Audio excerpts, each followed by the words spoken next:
Emmanuel will be next. He's not scheduled to give one. He has one ready to give, so go ahead and give it today.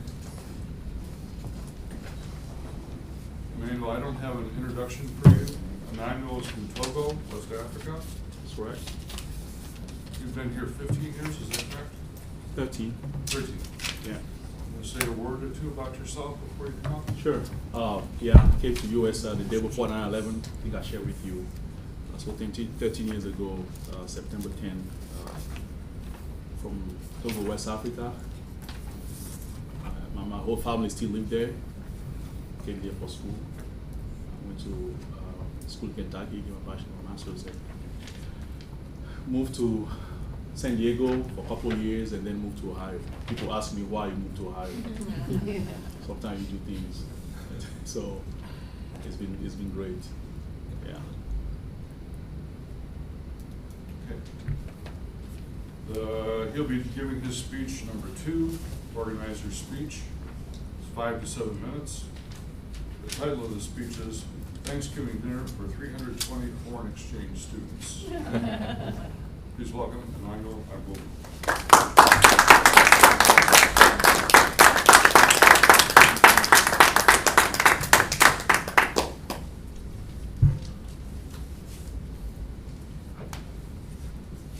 Dear fellow Toastmasters and guests, I'm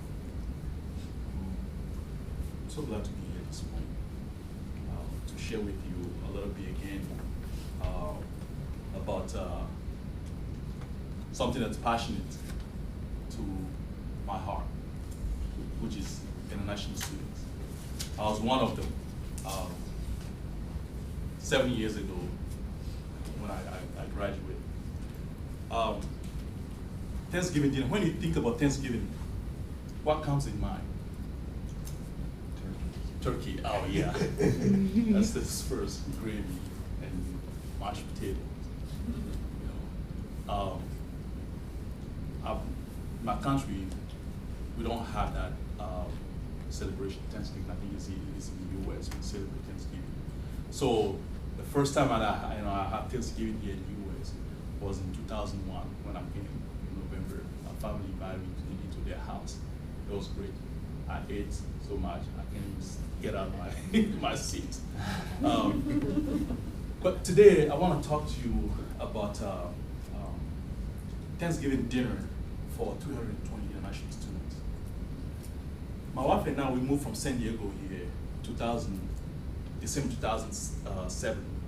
2008, we got involved into this organization that welcome international students. All they do is to help them feel like home. Even though it's hard to do, they try. I think a couple of weeks ago we talked about gratitude. So I try to look at that. That's really, really good for them to do.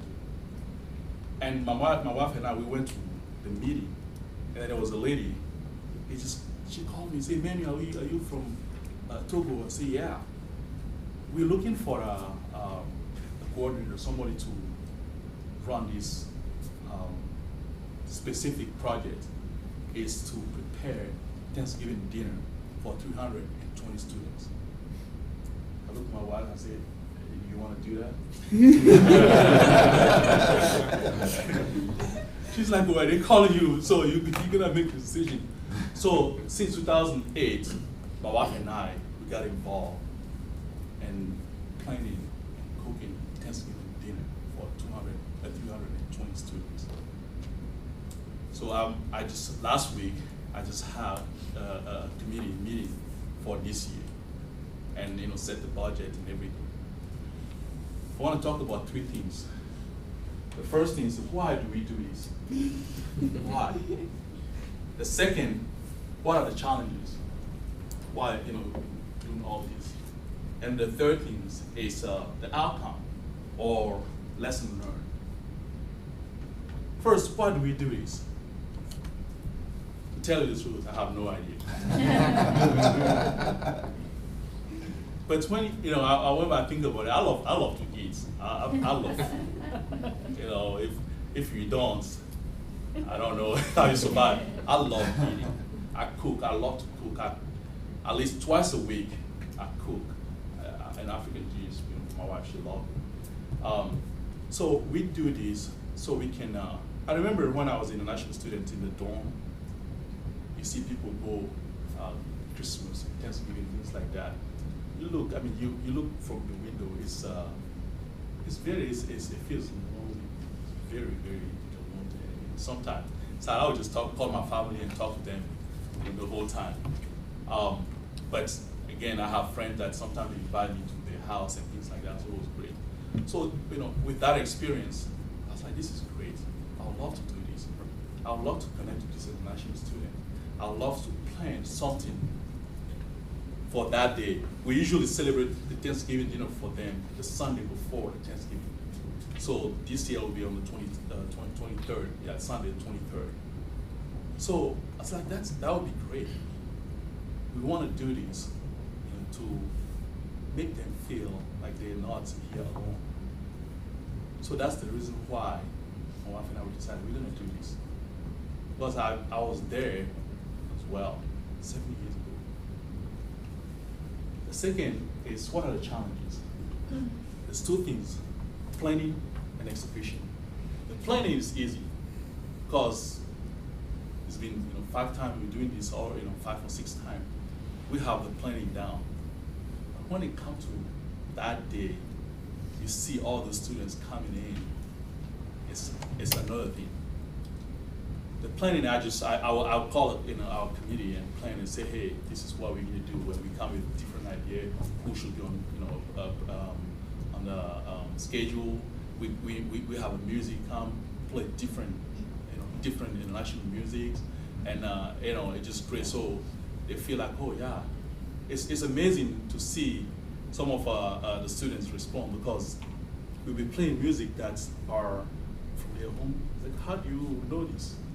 So we feel like it's very important for them to get connected that way. So the planning, and I won't spend a lot of time on the planning. The execution that day, Sunday, is 2 o'clock. We have to set up a table for all those 320 students. We have caterer, they will be cooking in the kitchen.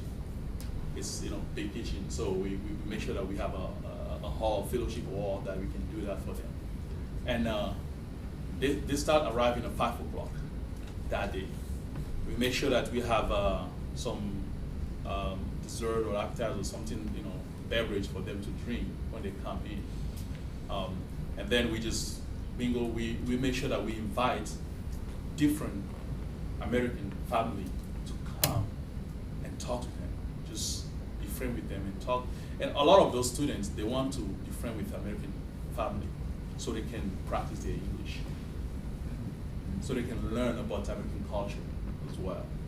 So, doing that, it's just amazing to see all those students and come.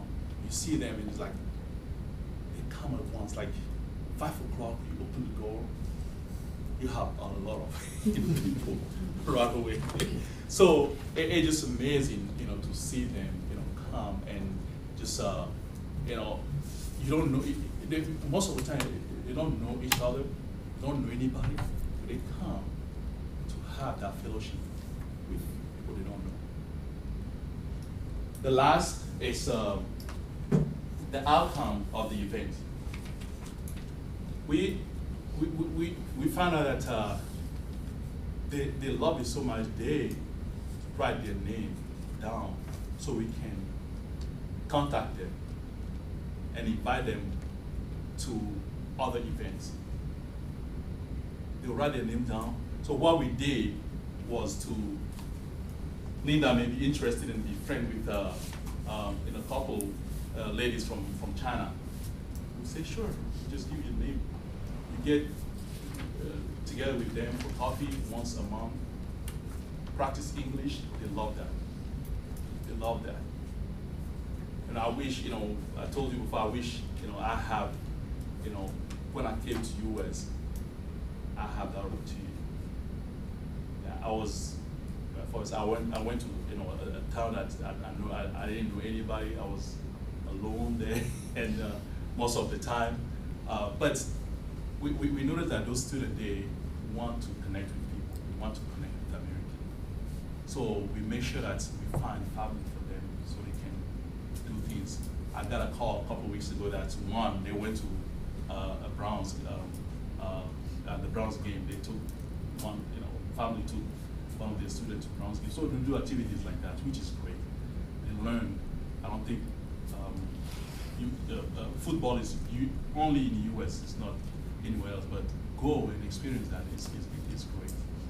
And one thing also I learned is don't have open invitation for students.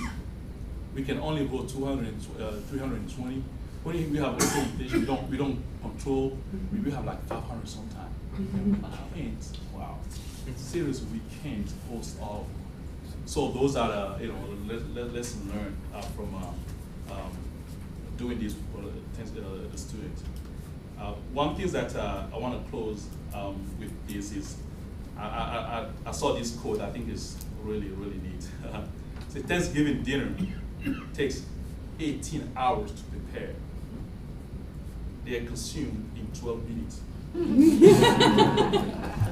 In 12 minutes. I like, this is great. So with that, thank you.